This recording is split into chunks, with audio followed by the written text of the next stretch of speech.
Okay, right. Update po tayo sa mga taga-showbiz na for today guys at kasali na rin po yung iba pang politiko. Ito na naman tayo guys. Itong si Alden Richard po ay parang hindi na siya yung Alden na laging nakabuntot kay Catherine Bernardo Sayan dahil siyempre kilala naman natin si Catherine Bernardo na may boyfriend kunot na siya. Pero without asking yung bang tinatawag natin na question kay Catherine kung confirmado ba to or hindi, ay hindi naman sinasagot ni Catherine Bernardo ito. At the same time, gano'n naman po si Alden at saka yung ini-issue kay Catherine na politiko ay wala pa namang konfirmasyon sa kanila, kundi ito po ay nakikita talaga sila na nalilink ito kay Catherine kasi patago sila na nagkikita guys. Pero as of now po guys ay si Alden Richard po ay hindi na masyadong lumalapit kay Catherine kasi nahihiya daw at nire-respeto daw niya kung anong meron si Catherine sa ngayon. Hindi naman need sa ating kaalaman guys na si Alden po ay lapitin na mga babae din. At kahit ganun po yung nangyayari sa kanila ni Catherine, ay napapasalamit pa rin po tayo kay Alden dahil binibigyan niya po ng privacy si Catherine sa kanyang buhay. Kahit alam niyang ka-love team niya, ay hindi naman niya pinagdadambat ito, kundi binibigay niya po sa kanya yung tinatawag na privacy. Kaya ngayon po guys ay maraming mga netizen po ang nasasayaman sa kanilang love team dahil ang laki ng impact ng cut din sa mga kabataan at sa mga iba pa, lalong-lalo na yung mga senior citizen dyan na tumatangkil sa kanila. Kaya maraming mga fans po dito nagsasabi na kahit hindi sila sa personal, pero yung love team ay dapat ipagpatuloy nila. Pero yan po guys, hindi natin alam ang ating sasagot dyan dahil wala pa namang konfirmasyon ang management ni Catherine Bernardo sa mga ganyan na bagay. Pero si Mami Min po guys ay hinahangaan niya talaga si Alden Richard at hinahanap pa rin niya kasi mas pabor si Mami Min kay Alden Richard. Kahit tanungin niyo po sa mga kasama nila sa bahay or sa mga kasama nila sa showbiz ay halos si Alden po yung hinahanap ni Mami Min. Kumbaga guys ay nakikita talaga si Mami Min dito na hinahanap talaga niya si Alden kahit o kanino man. Pagdating sa mga labasan ni Catherine na hindi siya nagpapaalam ay halos si Alden po yung hinahanap niya kasi mas namimiss niya si Alden sa ganitong lagay. Okay guys, dapo na naman tayo sa mga ibang issues. Patungkol ulit ito kay Alden Richard na kung saan po ay nasa airport po siya at may kumbaga guys is may gaganapin na awarding dun sa pupuntahan niya sa Vietnam po. Ngayon po guys makikita po natin dito kung gaano sila kamahal si Alden Richard sa kanyang mga fans at yung paano siya winelcome dun sa mismo airport guys. Kaya ito po yung video at panoorin po natin sana magustuhan ninyo kasi si Alden Richard po dito guys ay hindi naman po siya yung in-expect na over-exciting ba yung bang more expectation siya. Hindi po ganun yung in-expect ni Alden Richard kasi ang alam niya lang kasi guys is yung dadaan sila sa airport. Pero na-shock po siya dito kasi ang dami niyang mga fans na naghintay na pala sa airport. Aba, sobrang nabigla talaga si Alden Richard dito guys. Ito po yung video, panoorin po natin.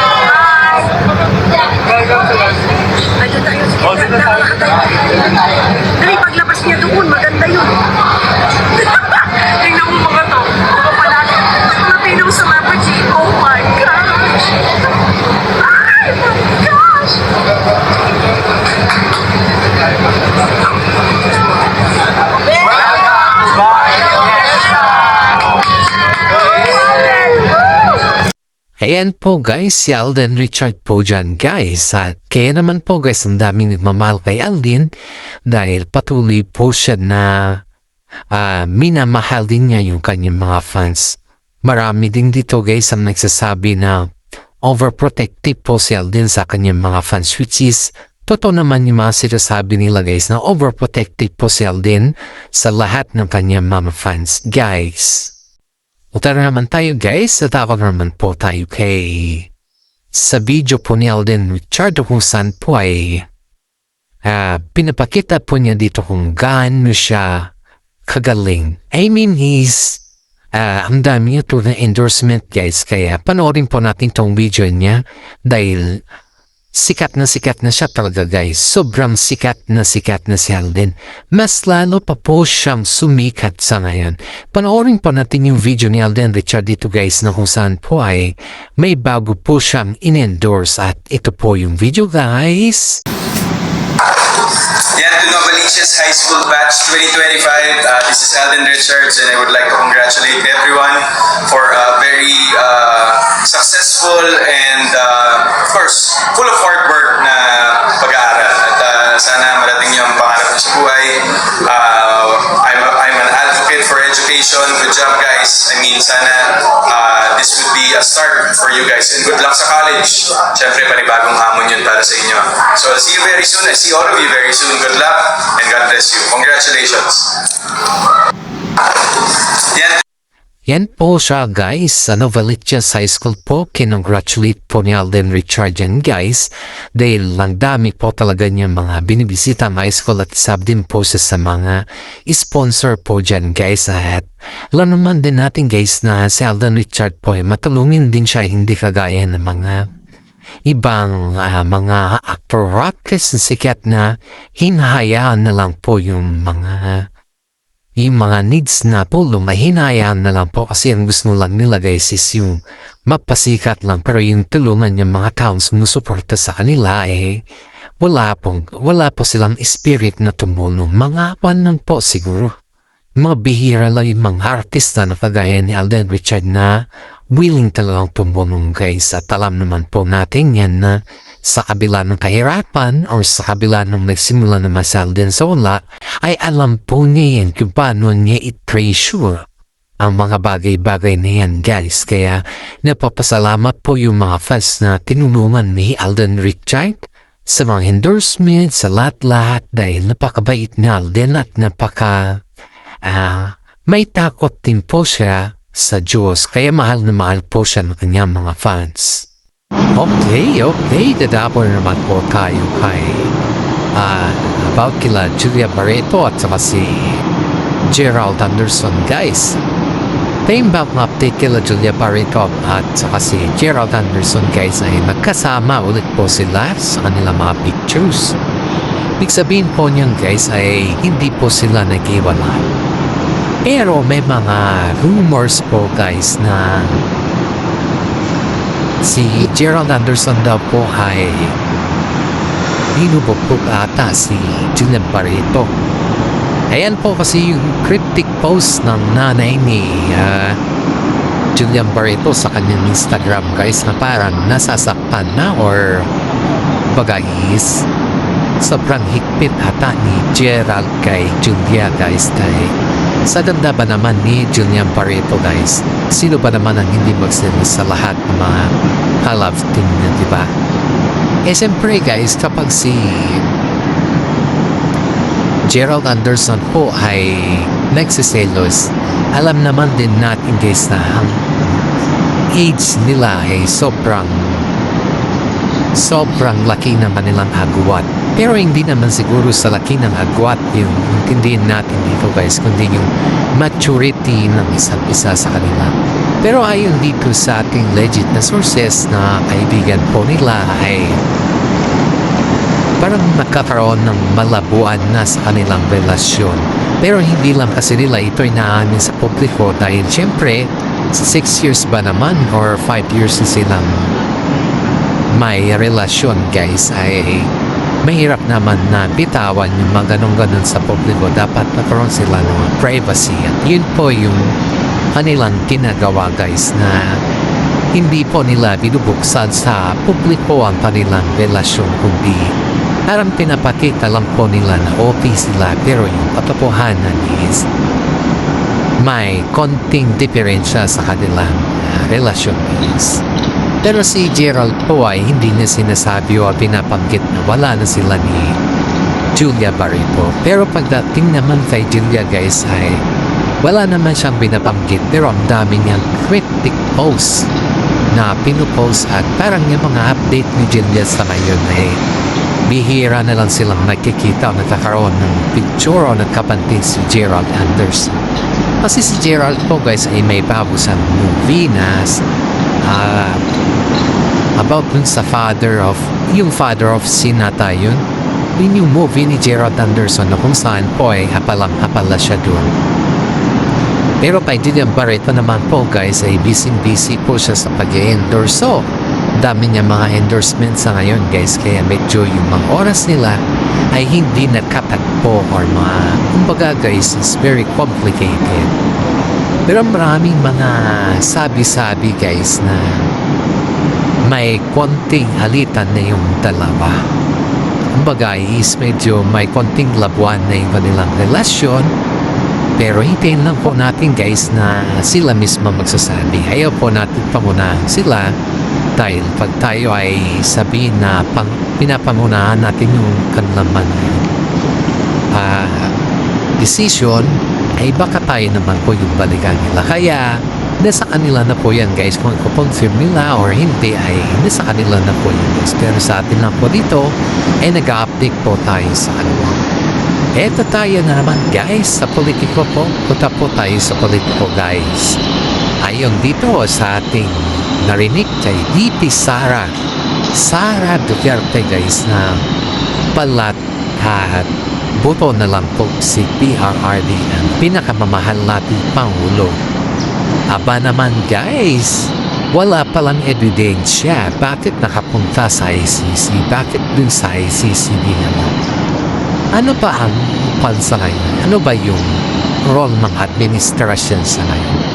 Yung mga previous na administration po ay yun po yung ginagawa nila ng mga issues. Hindi yung progreso ng Pilipinas ang kanilang ginagawa guys. Kundi kaya nga ito yung tema nila, bagong Pilipinas, dahil bago pala nila first time na ipunta isang Pilipino sa isang korte ng dayuhan para doon litisyo. Sana naman pinaging puso ng may gawa nito dahil hindi lahat ng oras ay nasapan kayo, matahas, nasa posisyon kayo. Darating ang panahon na pababa po kayo. Alalahanin ninyo kung ano man yung ginawa ninyo sa iba. Sa kapwa nyo ay babalik at babalik din po yan sa inyo. May mga korte naman tayo sa Pilipinas eh. Bakit hindi na ba yan gumagana para dalhin nyo ang isang ex-president na siya lang naman po yung pinakamamahal ng taong bayan? Kahit sinong presidente guys na naging ex na presidente, hindi naman ganyan yung trapo ng mga dating administration. O, di ba po si President Duterte noon? Bakit? Ang tanong ko ba sa administrasyon ngayon, binalikan ba niya yung dating ex-presidente na si Noynoy Aquino? Di ba hindi? Hindi po siya ganon na tao. Wala po siyang ganon na sequel guys. Pero sa administrasyon ngayon guys, halos hindi sila nakokonsensya. Aba! Ito pa, yung spokesperson ng Malacanang, ano-ano na lang pinagsasabi para lang may pagtambon ang mga tao sa Malacanang. Sana naman, isipin mo, bago mo ipagtanggol ang iyong amo, makonsensya ka sa mga pinagsasabi mo. Alam mo, Claire Castro, hindi tama yung mga sinasabi mo na yung bang pabalibag na sumagot sa mga reporter at sa mga taong nagtatanong sa iyo, kasi ang mga tinatanong naman sa iyo ay kailangan ng talagang totoong sagot. Hindi yung budol dito, budol dyan, budol na ngayong amo mo, binubudol mo pa yung taong bayan. ginagawa mo lang ang mga taong bayan na mangmang. Alam mo ba yan? Pero hindi mangmang pong taong bayan. Alam nila po anong katotohanan. Sabihin mo man or hindi, alam nila yan. Ang gusto lang nila yung katotohanan din yung panggitin mo.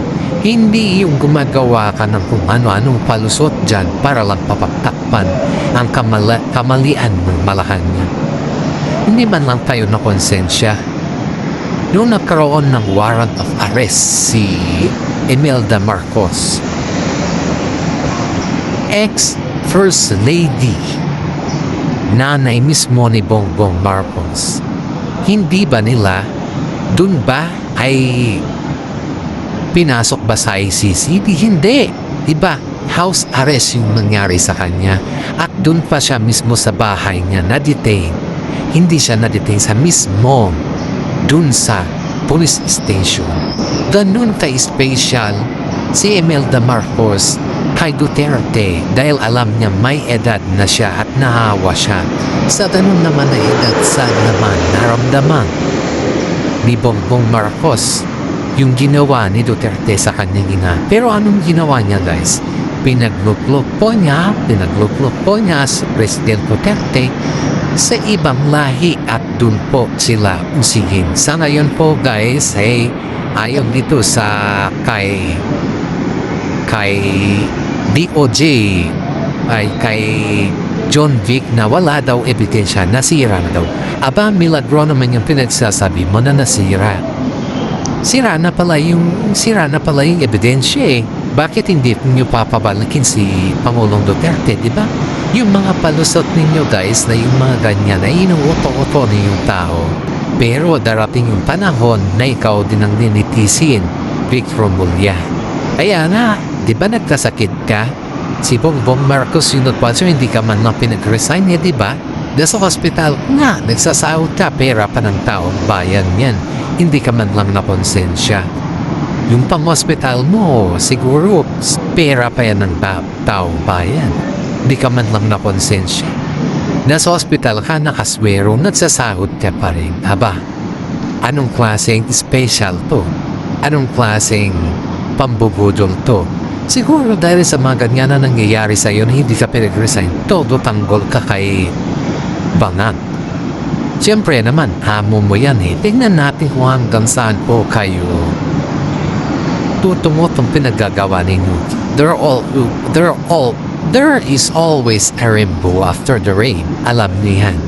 Sana naman, sa panahon ninyo ngayon, tignan lang natin kung saan ang hanggan.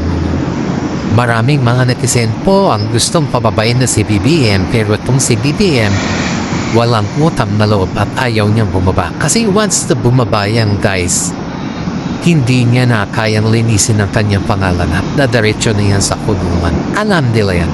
Tingnan ninyo.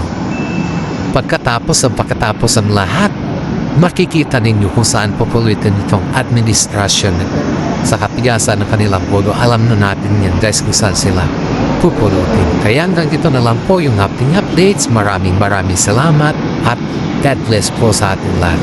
Sana naman po ay pakilike and share naman po yung ating update for today. Maraming salamat.